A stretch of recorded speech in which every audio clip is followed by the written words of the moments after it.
स्थान है उसको आप एक झट में कह देंगे ये वक्फ बाय यूजर है, रिकॉर्ड नहीं है, वो खत्म हो गया सारी चीजें। और दूसरी सबसे बड़ा इंपॉर्टेंट चीज है कि आपने कहा सेक्शन 2 में जो ट्रस्ट है, अगर कोई ट्रस्ट है तो वक्फ अप्लाई नहीं होगा। भाई हमारे यहाँ जितनी यूनिवर्सिटी हैं, कॉलेजेस हैं, सब में मस्जिदें हैं, मदरसे हैं और उसके अंदर कब्रिस्तानें हैं और वक्फ किया हुआ है, उसमें बहुत सारी चीजें। आप एक झटके में कैसे कह देंगे वक्फ खत्म हो जाएगा? सबसे बड़ा चीज तो यह है कि आप जो अमेंडमेंट हुआ इसमें सेक्शन 3 में पार्लियामेंट में अमेंडमेंट जो हुआ उसमें यह कह दिया गया कि भाई जो एंशिएंट मॉन्यूमेंट्स हैं वक्फ से बाहर हो जाएंगे, वक्फ एक्ट अप्लाई नहीं होगा। मतलब एक झटके में पूरा हिस्ट्री जितने 200 साल 500 साल पुराने जो हमारे वक्फ किए हुए हैं, वक्फ क्या है? वक्फ मुसलमानों का एक अपना मजहबी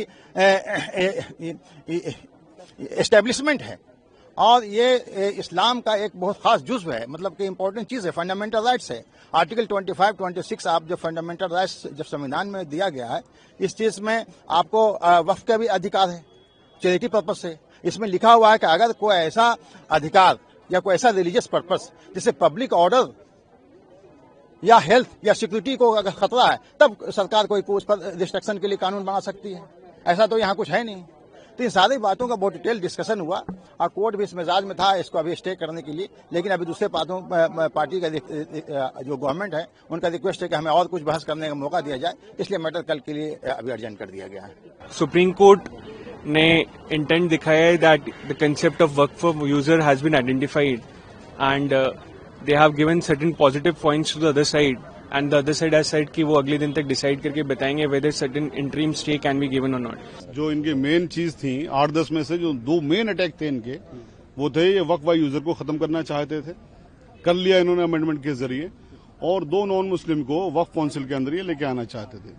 ऑनरेबल सुप्रीम कोर्ट में आज तकरीबन 3 घंटे की हियरिंग के बाद में ऑनरेबल सुप्रीम कोर्ट साफ वाजे किया है कि हम ये ऑर्डर पास करेंगे या हम ऑर्डर पास करना चाह रहे हैं ये, जिसपे स्टेट काउंसिल ने यानी गवर्नमेंट काउंसिल ने कहा जी कल तक के लिए मुलतवी कर दीजिए।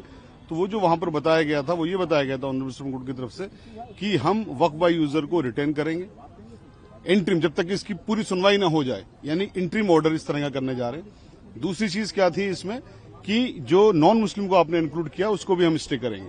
अभी ये इंटरिम ऑर्डर के ऊपर बात चल रही है, फुल्ली इनको एग्जामिन किया जाएगा सारी चीजों को। अब ऑनरेबल सुप्रीम कोर्ट इसको खुद एग्जामिन करेगी या किसी दूसरे हाई कोर्ट को रेलीगेट करेगी, ये ऑनरेबल सुप्रीम कोर्ट ने कल डिसाइड करके बताना है। लेकिन ये जो 2 चीजें हैं, 2 प्रावधान जो मेन है, ये जो भी कुछ होगा सुनवाई के लिए रखा जाएगा या दूसरी कोर्ट में जाएगा। ये ऑनरेबल सुप्रीम कोर्ट ने जो आज अपना माइंड दिया है उसके मुताबिक ये दोनों प्रावधान को स्टे करने के बाद दिया जाएगा। वक्फ अमेंडमेंट एक्ट को चैलेंज करने वाली जितनी याचिकाएं थी सबों की सुनवाई माननीय सर्वोच्च न्यायालय के मुख्य न्यायाधीश के अदालत में हुआ। आज दोनों पक्ष को सुना गया, लेकिन जो आगे की सुनवाई है वो कल 2 बजे के लिए एडजर्न किया गया है और अभी सुनवाई पूरे केस में जारी है। जो मुस्लिम पक्ष के जो वकीलों का कहना था कि सेक्शन 3 में, सेक्शन 9 में, सेक्शन 14 में, सेक्शन 36 में और सेक्शन 83 में जो अमेंडमेंट्स हुए हैं वो अमेंडमेंट्स उनके फंडामेंटल राइट का हनन करता है। ये मुस्लिम पक्ष का दलील था कानून के हिसाब से। दूसरा उनका कहना है कि जो उनका फंडामेंटल राइट है आर्टिकल 25, 26 में, यह जो संशोधित कानून है ये उसका हनन करता है। लेकिन भारत सरकार के तरफ से सॉलिसिटर जनरल और हम लोग जो समर्थक इस संशोधन के हैं, हम लोग के तरफ से जो सीनियर एडवोकेट्स और हम लोगों ने भी अपनी बात रखी कि जो अमेंडमेंट है वो बिल्कुल संविधान सम्मत है और उसमें के अमेंडमेंट को जब आप देखेंगे, चाहे वो सेक्शन 3 का अमेंडमेंट हो, सेक्शन 9 का अमेंडमेंट हो, सेक्शन 14 का अमेंडमेंट हो, सेक्शन 36 का अमेंडमेंट हो, 83 में, तो कोई भी फंडामेंटल राइट का हनन नहीं हो रहा है। माननीय बेंच भी अपने ऑब्जर्वेशन में कहा कि हाँ जो बहुत सारे अमेंडमेंट्स हैं वह ऐसा प्रतीत होता है कि संविधान के अनुसार है, लेकिन उनका जो यूजर का जो डेफिनेशन है उस पर कोर्ट कुछ क्लैरिफिकेशन चाह रही थी। साथ ही साथ कोर्ट का कहना था कि जो काउंसिल के कॉन्स्टिट्यूशन में जो मेंबर्स हैं उसमें हिंदू मेंबर्स को लेकर के कोर्ट क्लैरिफिकेशन चाह रही है। इन 2 मुद्दों पर कल सॉलिसिटर जनरल साहब से और जो हिंदू पक्ष के जो तमाम हम वकील हैं हम लोगों से उस पर असिस्टेंस मांगा है, क्लैरिफिकेशन मांगा है। अब कल जो है सारे मुद्दे की सुनवाई 2 बजे होगी। कोर्ट कन्विंस हुआ और कोर्ट पहले से भी जानता था, ये बेंच पूरा समझती थी कि ये मामला क्या है।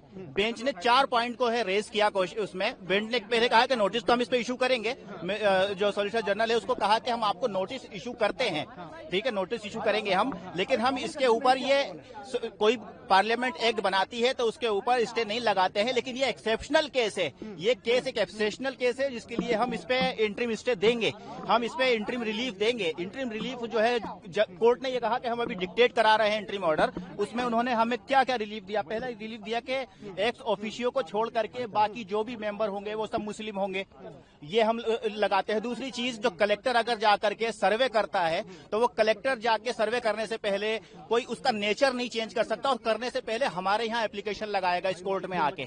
तीसरा, ये उस कोर्ट ने कहा कि जो भी प्रॉपर्टी है, चाहे वो वक्फ बाय यूजर है या चाहे वो रजिस्टर्ड है, उसका डी नोटिफाई नहीं करेगी सरकार जब तक हम ये मामला नहीं सुन रहे हैं। तो ये चारों ही चीजें हमें चाहिए थी और यही चीजें कोर्ट समझ चुका और इसी चीज के ऊपर कोर्ट हमें जो है वो इंटरिम ऑर्डर दे रहा है। तो तुषार मेहता लिटरली गिड़गिड़ाने लगे कोर्ट के सामने कि हमें और सुन लिया जाए, हमें और टाइम दे दिया जाए, हमें कल के लिए रख दिया जाए। तो जज ने काफी रजिस्ट होकर के फिर हमने भी कहा कि ठीक है, आप इनको अपॉर्चुनिटी दीजिए, मिस्टर मेहता को आप सुनिए और फिर हम भी कल और कुछ सुनाएंगे कोर्ट को। और कल 2 बजे के लिए ये रखा गया है। अल्टीमेटली ऑर्डर पास नहीं हुआ है, जो ऑर्डर पास नहीं हुआ, लेकिन जजेस क्या चाहते हैं, कोर्ट कैसा सोच रहा है वो हमें पता चल गया और कोर्ट किस तरीके से फैसला, कोर्ट पूरा मैटर समझ चुका है, सेंसिटिविटी समझ चुका है और कॉन्स्टिट्यूशन कैसे जो है वो वायलेट हो रहा है वो कोर्ट समझ चुका है।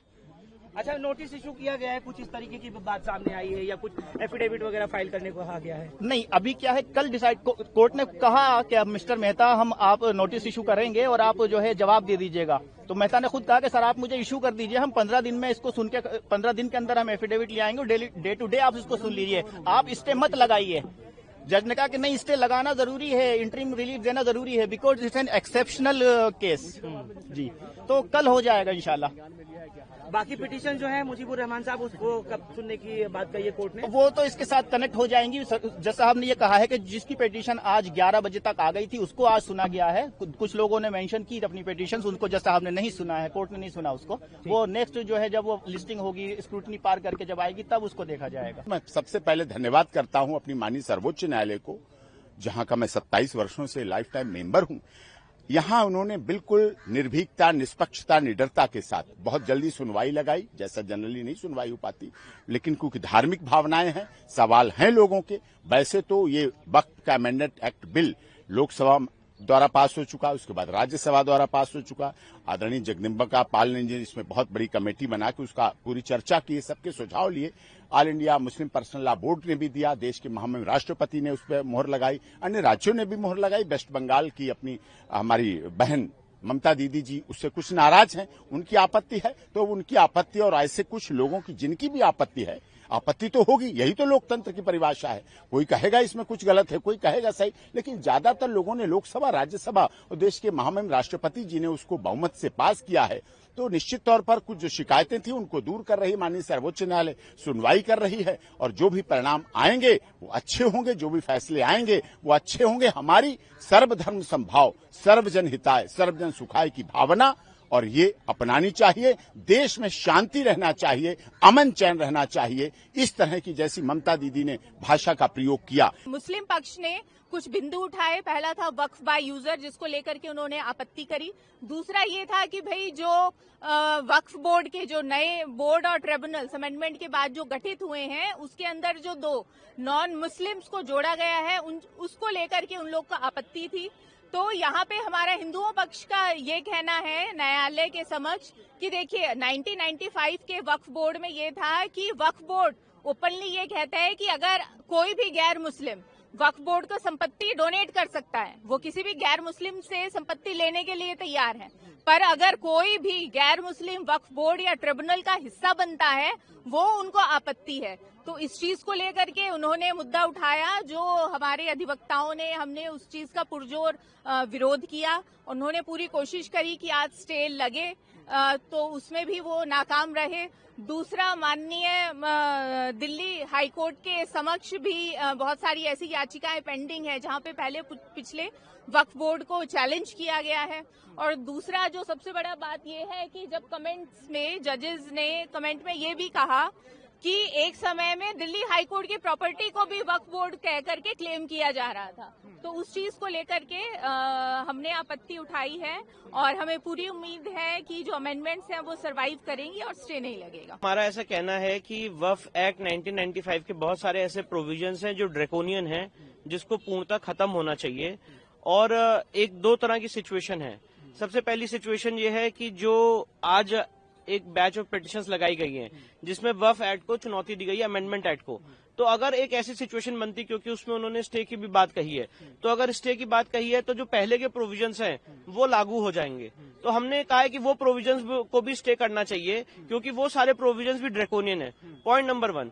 पॉइंट नंबर 2, वक्फ एक्ट 1995 में ड्रैकोनियन प्रोविजंस अभी भी हैं जो अमेंडमेंट एक्सरसाइज से रह गए, उसको भी हमने चुनौती दी है। फॉर एग्जांपल, जो पर्सन एग्रीव्ड शब्द यूज है, जिसमें नॉन मुस्लिम्स भी आते हैं और उनको ये ऑब्लिगेशन है कि उसको वक्फ ट्राइब्यूनल में चैलेंज करें, उनकी जमीन अगर चली गई है, उसको हमने चैलेंज किया है। वक्फ ट्राइब्यूनल पूर्णतः गलत है, सारे मामले सिविल कोर्ट जाने चाहिए, ये मांग हमने की है। सेक्शन 89 में अगर वक्फ के खिलाफ केस फाइल करना है तो नोटिस देने का प्रावधान है, उसको हमने चैलेंज किया है। शामला दाह, जो एक गांव समाज की जमीन होती है, वो पूरी की पूरी जमीन वक्फ को घोषित कर दी गई है वक्फ की डेफिनेशन में, उसको हमने चैलेंज किया है। इसके साथ साथ और भी ऐसे प्रावधान है, सेक्शन 28 है, 29 है, सेक्शन 41 है, सेक्शन 36 है, जिन सब में डबल रजिस्ट्रेशन का प्रोविजन है। इन सबको भी हमने चुनौती दी है और हमारी ऐसी मांग है कि वक्फ एक्ट 1995 के जो ड्रैकोनियन प्रोविजन है उन सबको स्टे किया जाए और जो अभी ड्रैकोनियन प्रोविजन रहेंगे उनको भी स्टे किया जाए। तो सर, जो नया एक्ट जो अमेंडमेंट सरकार ने किया है उससे स्थिति में कितना बदलाव? नहीं, देखिए, जो नया अमेंडमेंट एक्ट आया है वो काफी अच्छा है, काफी हमने कदम आगे बढ़ाया है। जैसे सेक्शन 3B आया है, 3C आया है, 3D आया है। वक्फ बाय यूजर को खत्म किया गया है और जो पूर्व में वक्फ बाय यूजर है, अगर उस पर डिस्प्यूट है तो वक्फ बाय यूजर नहीं माना जाएगा।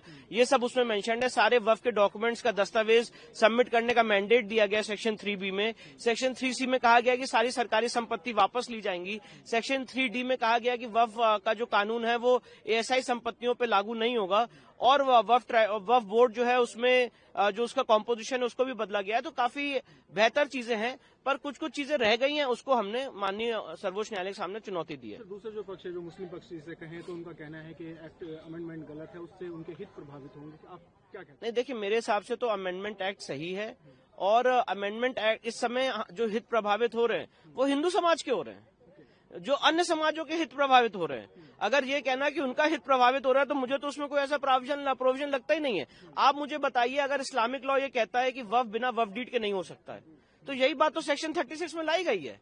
अगर वक्फ बाय यूजर का कंसेप्ट कोई भी किसी भी इस्लामिक लॉ में नहीं है, ना किसी माननीय कुरान में है, ना हदीस में है, तो फिर उसमें क्या दिक्कत है? यही बात तो इस प्रोविजन में लाई गई है।